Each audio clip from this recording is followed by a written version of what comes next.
पुनरुत्थान कार्यक्रम में आप सभी का हार्दिक स्वागत है, अभिनंदन है, सत्कार है। भाइयों और बहनों, पुनरुत्थान कार्यक्रम इसीलिए प्रारंभ किया गया है कि हमारा भारतीय संस्कृति का किस प्रकार पुनर्जागरण हो और भारतीय संस्कृति में जो गिरते हुए हमारे सभी तरह के मूल्य है, मानवीय मूल्य, सांस्कृतिक मूल्य, शैक्षिक मूल्य, राजनीतिक मूल्य और भौतिक मूल्य और आर्थिक मूल्य है, वो गिर रहे हैं। उनका हम किस तरीके से उत्थान करें, और हमारे पूर्व में भारतीय संस्कृति के मूल्य बहुत उन्नति पर थे, तो इसीलिए पुनरुत्थान कार्यक्रम जो है वह पतन से उत्थान की ओर ले जाता है, हमारी अवनति से उन्नति की ओर ले जाता है। तो आइए आज हम एक खास विशेष कार्यक्रम के ऊपर चिंतन मनन मंथन करें।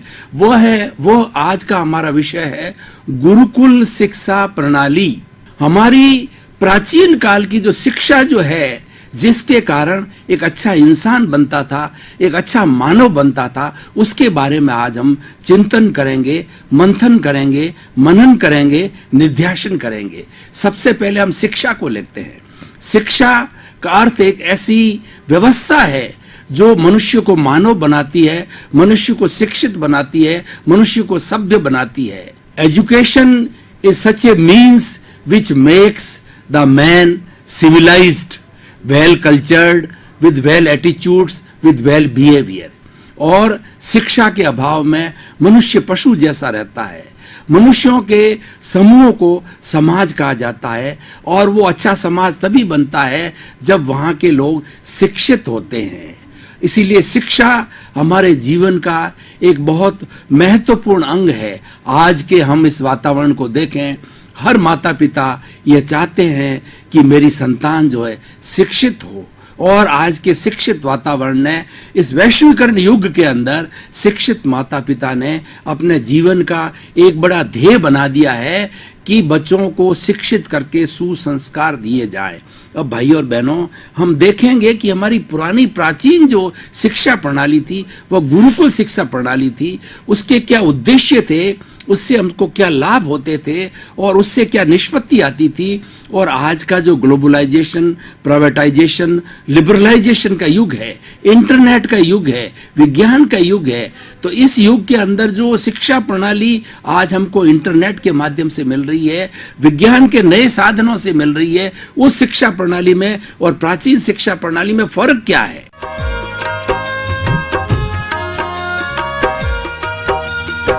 मेरे दोनों हाथों में ऐसी लकीर है, मेरे दोनों हाथों में ऐसी लकीर है, दादा से मिलन होगा मेरी तकदीर है, दादा से मिलन होगा मेरी तकदीर है। लिखा है ऐसा लेख दादा, लिखा है ऐसा लेख, लिखा है ऐसा लेख दादा, लिखा है ऐसा लेख।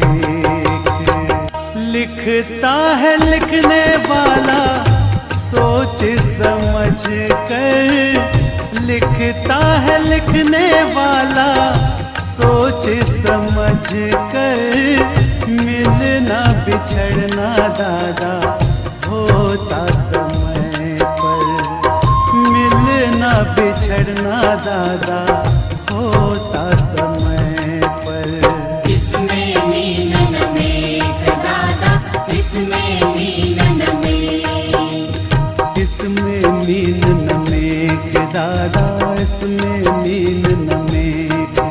हम किसी शिक्षा प्रणाली का जो है किसी को क्रिटिसाइज या किसी को बड़ा छोटा बनाने की बात नहीं कर रहे हैं। अपनी अपनी जगह दोनों शिक्षा प्रणाली अच्छी है, लेकिन हम दोनों के अंदर तुलनात्मक अध्ययन करेंगे। हम सबसे पहले प्राचीन की जो शिक्षा प्रणाली है वो गुरुकुल शिक्षा प्रणाली कही जाती थी। तो हमारी भारतीय संस्कृति के अंदर प्राचीन समय के अंदर व्यक्ति की उम्र 100 साल हुआ करती थी।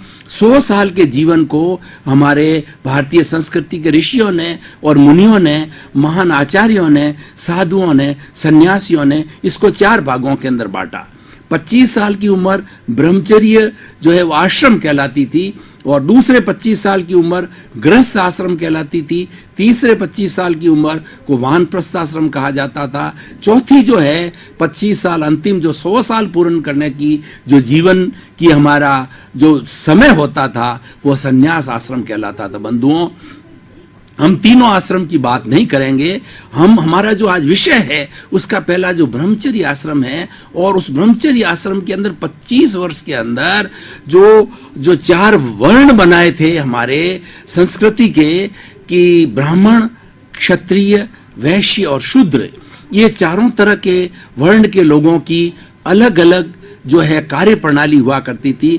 ब्राह्मण होता था वह समाज को शिक्षित करता था, ज्ञान देता था, पढ़ाता था, और क्षत्रिय होता था हमारे देश के अंदर किसी तरह का उपद्रव हो जावे या देश की सीमाएं हैं उनकी सुरक्षा करना, हर तरीके से पूरे मानव जाति की, पूरी सृष्टि की सुरक्षा करना, जो है देश की सुरक्षा करना, ये क्षत्रिय का कार्य था। और शूद्र होते थे वह वैश्य हुआ करते थे, वे लोग जो है वो वस्तु विनिमय का काम करते थे कि हमारा जीवन के अंदर जीवन का निर्वाह, रोटी, कपड़ा, मकान, शिक्षा, चिकित्सा, इसके अंदर वो सामग्री की आवश्यकता होती थी, उस सामग्री का लेन देन का कार्य करता था। और शूद्र होता था समाज की सफाई की सेवा करता था, और सब तरीके से जो सेवा का कार्य होता था वो शूद्र किया करता था। तो ये चारों ही वर्ण के लोग अपनी अपनी तरह की शिक्षा प्राप्त करने के लिए गुरु के पास में गुरुकुल में जाया करते थे, और हमारे सारे गुरुकुल थे वह प्रकृति के बीच के अंदर, वो हमें जंगलों के अंदर बने हुए होते थे। वहाँ पर आसपास में खेती हुआ करती थी, आसपास में सरोवर होते थे, पीने का पानी हुआ करता था, मतलब हमारे जीवन की सारी सुविधाएं वहाँ मुहैया होती थी। और वहीं पर जो है वो विद्यार्थी अपने गुरु के, जिस क्षेत्र का गुरु होता था, जिस का स्पेशलाइज्ड टीचर होता था, उसके पास जाकर के वो शिक्षा ग्रहण करते थे। ब्राह्मण लोग जो है वो ब्राह्मण गुरु के पास जाते थे, क्षत्रिय होते थे वो क्षत्रिय गुरु के पास में तीर, भाला, कटार, इस तरीके की जो सीखने के लिए वो जाया करते थे। और वैश्य लोग जो है वैश्य प्रकार के गुरु के पास जाया करते थे। अब उस गुरुकुल प्रणाली के अंदर सबसे बड़ी बात क्या थी कि जो शिक्षक होता था, जो गुरु होता था, वो पूर्ण चरित्रवान होता था। चरित्र के लिए कहा गया है कि if wealth is lost nothing is lost, if health is lost something is lost, and if character is lost everything is lost. हमारी भारतीय संस्कृति के अंदर गुरुकुल शिक्षा प्रणाली में सबसे ज्यादा जो महत्व दिया गया है कि व्यक्ति का चरित्र ऊंचा हो। गुरुकुल प्रणाली में पढ़ने वाला छात्र जो है अच्छे चरित्र का हो। उसका अच्छा चरित्र कब होता है? उसके अंदर चोरी की आदत न हो, उसमें जारी की आदत न हो, उसमें झूठ की आदत न हो, उसमें हिंसा करने की आदत न हो। वो चरित्रवान व्यक्ति होता है। और खुले खुले शब्दों में बात करें, ऐसे व्यक्ति का निर्माण करना जो कि समाज के किसी व्यक्ति को कष्ट न दे, दुख न दे। बंधुओं, एक अच्छे इंसान का निर्माण करना गुरुकुल प्रणाली का उद्देश्य होता था। अब ऐसा ज्ञान के लिए कहा जाता है कि ज्ञानस्य सार मायारो, the essence of knowledge is conduct. हम ज्ञान क्यों लेते हैं? हम ज्ञान इसीलिए लेते हैं कि हमारा चरित्र अच्छा बने, और ज्ञान लेने से अज्ञान दूर होता है। सभी सृष्टि के अंदर दुखों का कारण अज्ञान है, और व्यक्ति जो है वो दुर्व्यवहार क्यों करता है? अज्ञान के कारण करता है। जिसको ज्ञान हो जाता है वह व्यक्ति कभी भी किसी का शोषण नहीं करेगा, किसी व्यक्ति के साथ बुरा बर्ताव नहीं करेगा। He is known as a civilised man, is a man with good attitude, a man having the good character.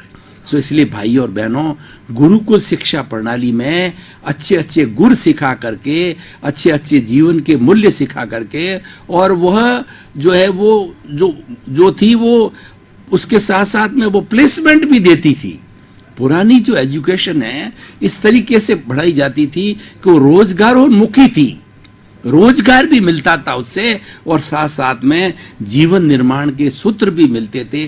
जीवन निर्माण को, कैरेक्टर को प्राथमिकता दी जाती थी, उसके साथ साथ के अंदर जो रोजगार का है वह भी दिया जाता था।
अब आप देखिए कि नॉलेज के लिए कहा गया है कि जो व्यक्ति ज्ञानी पुरुष होता है वह व्यक्ति भीतर से बहुत शुद्ध होता है, उसका चिंतन अच्छा होता है।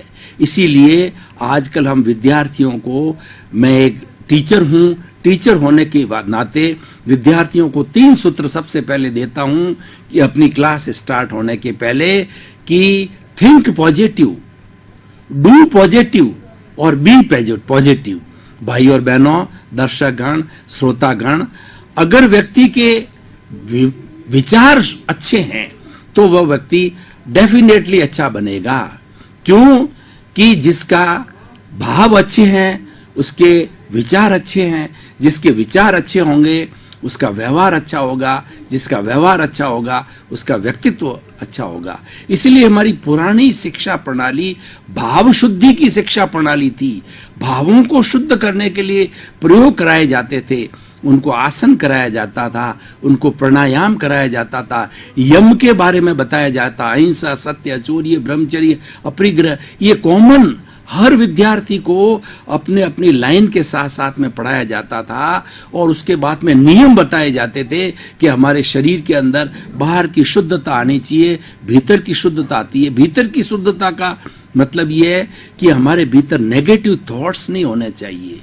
जो नेगेटिव थॉट्स है वही पाप है, जो नकारात्मक विचार है वही हमारे मेंटल टेंशन का कारण है, वही हमारी पर्सनैलिटी को गिराने का कारण है, वही एक बुरा इंसान बनने का कारण है। आज एक आतंकवादी के अंदर और एक संत के अंदर डिफरेंस क्या है? व्यक्ति दोनों एक से ही हैं, शरीर एक सा है, इंद्रियां एक सी है, दिमाग एक सा है, लेकिन दोनों के विचारों में बहुत भिन्नता है। आतंकवादी के मन में 24 घंटे विचार हिंसा के चलते हैं, और संत महात्मा पुरुष या अच्छा सिविलाइज्ड व्यक्ति होगा वो हर वक्त चिंतन करेगा कि जगत का कल्याण हो, मेरा जीवन किस तरीके से मैं भाइयों की सेवा में लगाऊं, समाज की सेवा में लगाऊं।